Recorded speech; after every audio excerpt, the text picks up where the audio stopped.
नमस्कार बच्चों, मैं doctor Jitendra Kumar Marothia, associate professor इतिहास विभाग, सम्राट पृथ्वीराज चौहान राजकीय महाविद्यालय अजमेर। प्रथम वर्ष ऑनर्स और प्रथम वर्ष पास कोर्स हम बात कर रहे हैं बच्चों चंद्रगुप्त मौर्य के मूल्यांकन की।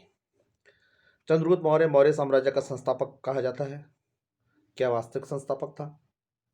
ऐसी कौन सी उपलब्धियां थी? मूलभूत उपलब्धियां कौन सी थी? प्रशासनिक व्यवस्था क्या थी? और चाणक्य, जिसको हम विष्णुगुप्त और कौटिल्य कहते हैं, जिसने पुस्तक अर्थशास्त्र की राजनीति शास्त्र पे पुस्तक लिखी, उसका चंद्रगुप्त मौर्य को निर्माण करने में, मौर्य वंश की स्थापना करने में कहाँ तक भूमिका थी। मूल्यांकन करना चाहेंगे चंद्रगुप्त मौर्य का, लेकिन उससे पहले बिंदुगत पढ़ लें। एक वीडियो जो मैंने आपको अध्ययन बनाया था, उसमें बताया था कि चंद्रगुप्त मौर्य के दो बड़े कार्य थे। जब चंद्रगुप्त मौर्य सत्ता प्राप्ति था, मगध पर नंद वंश का बहुत अधिक दमन चल रहा था। ठीक उसी समय में सिकंदर का भारत पर आक्रमण होता है। सिकंदर के आक्रमण के बाद में सिकंदर भारत पर लौट जाता है मगध की शक्ति देखते हुए। जो एक कहानी है कि उन्होंने उत्तरी पूर्व से किया, राजा पौरस को हराया, उसके बाद भारत के अंदर प्रवेश करने की कोशिश की। मगध की शक्ति देखकर वहाँ के सैनिकों ने अपने हथियार गिर दिए और उसके बाद में वह वापस लौट गया।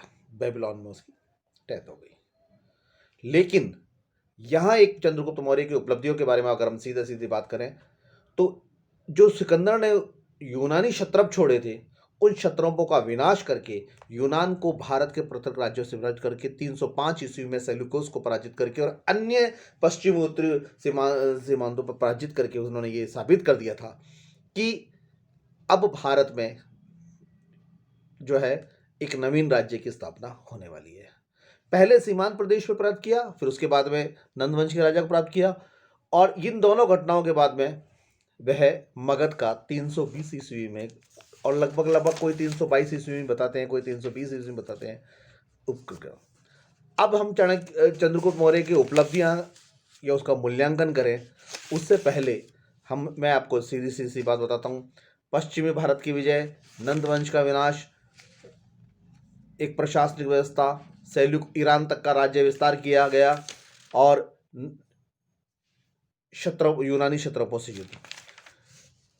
इसके उपरांत भी जो एक बहुत इंपॉर्टेंट बात थी पश्चिमी भारत की विजय के बाद में भी, ये था कि दक्षिण भारत तक भी वह पहुंचे थे, और दक्षिण भारत के बाद में वह संपूर्ण भारत पर उन्होंने अपना एक तरीके से अब ले लिया। 6 लाख सैनिक उसके माने जाते हैं। मेगास्थनीज ने इंडिका में अपने लिखा भी है कि पश्चिम में सौराष्ट्र तक, और सौराष्ट्र के नीचे दक्षिण महाराष्ट्र तक का भाग उसके अधीन था चंद्रगुप्त मौर्य के। कलिंग के क्षेत्र को छोड़ दीजिए, क्योंकि कलिंग फिर अशोक को जीतना पड़ा था। प्रशासनिक उपलब्धियां पे आ जाता हूं मैं सीधा। मैंने 6 बिंदु बता दिए। संपूर्ण भारत पर, पश्चिमी उत्तर भारत पर सेल्यूकस से विजय, नंदवंश से विजय, यूनानियों से विजय, और उसके बाद में अब प्रशासनिक व्यवस्था रहते हैं। पहली बार एक बड़े पैमाने पर प्रशासनिक केंद्रीकरण का प्रयोग किया गया।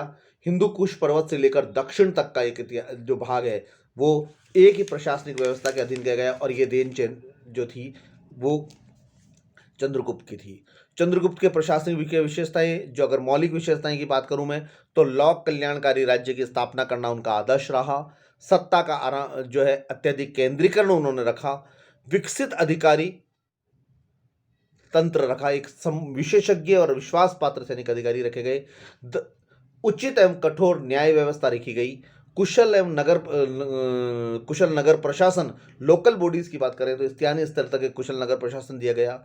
कृषि, शिल्प उद्योग, संचार, वाणिज्य और व्यापार की वृद्धि के लिए राज्यों द्वारा किए गए अनेक कारगर उपाय समय समय पर विपरीत और अनुकूल और प्रतिकूल परिस्थितियों में भी उन्होंने ये कार्य किए। इसलिए डॉक्टर नीलकंठ शास्त्री यहाँ पर लिखते भी हैं कि सबसे पहले मौर्य साम्राज्य में प्रशासनिक केंद्रीकरण का प्रयोग करना और उसे सफलता मुझ तक पहुंचाना का श्रेय चंद्रगुप्त मौर्य को जाता है। कौटिल्य ने जहां कहीं भी नीति का विवेचन किया, वहां उसने प्रजाहित को प्रथम स्थान दिया, लेकिन उसके बावजूद भी केंद्रीकरण में जन कल्याण की भावना रहना चंद्रगुप्त की बहुत बड़ी देन थी।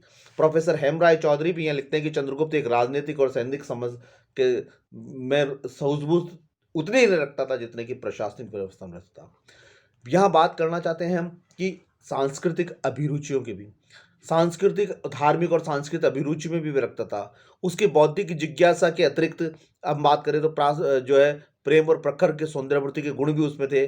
पाटलिपुत्र जैसे जो वास्तुकला का अद्वितीय निर्माण, अद्वितीय है, जो पाटलिपुत्र के किलों का वर्णन किया जाता है, वो चंद्रगुप्त के उस विषय का ही है।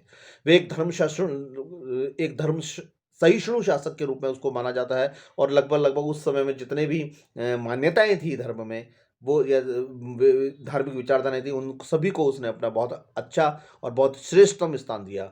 शरणुग वेलगला से 6ठी शताब्दी ईस्वी में से 15वीं शताब्दी ईस्वी तक बहुत से अभिलोकों में ये लेख संस्कृत तथा कन्नड़ भाषा दोनों भाषाओं में उपलब्ध हैं, और दोनों भाषा में वे दक्षिण भारत में 12 वर्ष तक रहे और उन्होंने जैन संप्रदाय को दिया।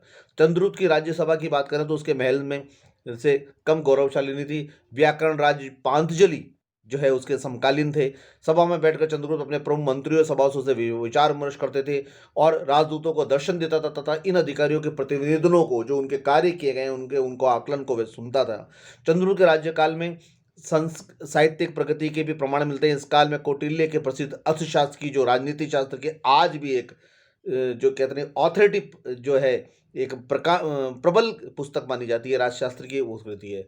जैन कल्पसूत्र के स्थापक चंद्र जो है भद्रबाहु की भी परंपरा के अनुसार चंद्रगुप्त को समकालीन माना जाता है। अशोक के अभिलेखों से विदित होता है कि प्रारंभिक मौर्य काल में सूत्री, गाथाओं और अवदानों के रूप में पर्याप्त मात्रा में साहित्य मिला, और इन साहित्यों का सर्जन जो है चंद्रगुप्त मौर्य के समय में किया। यानी स्थापत्य कला की बात करें तो पाटलिपुत्र के महल की विशाल जो है, और पाटलिपुत्र के राजा प्रसाद, और जगह जगह पर पाटलिपुत्र के फैंस जो 4 दीवारी बनाना, उस शहर को सुंदरतम बनाना, जैसा कि मैगस्त्री ने लिखा है। सांस्कृतिक उपलि करें धार्मिक ने यूनानी लेखन से जिन 4 अवसरों पर राजा महल से बाहर आया करता था, उनमें से एक था यज्ञ करना।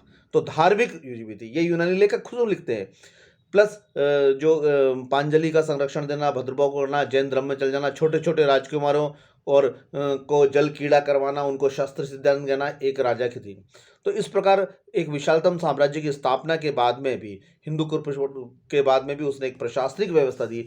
तो ये हम मानते हैं कि चंद्रगुप्त का जो हम मूल्यांकन करने जा रहे हैं, उसके ये प्रथम भारत का महान ऐतिहासिक सम्राट का गौरव उसे प्राप्त है, और ये भारतीय इतिहास का पहला ऐसा सम्राट था जिसका कि ऐतिहासिक प्रमाणित कालक्रम के ठोस आधार पर सिद्ध किया जा सकता है कि वह जल कल्याणकारी राजा के रूप में था।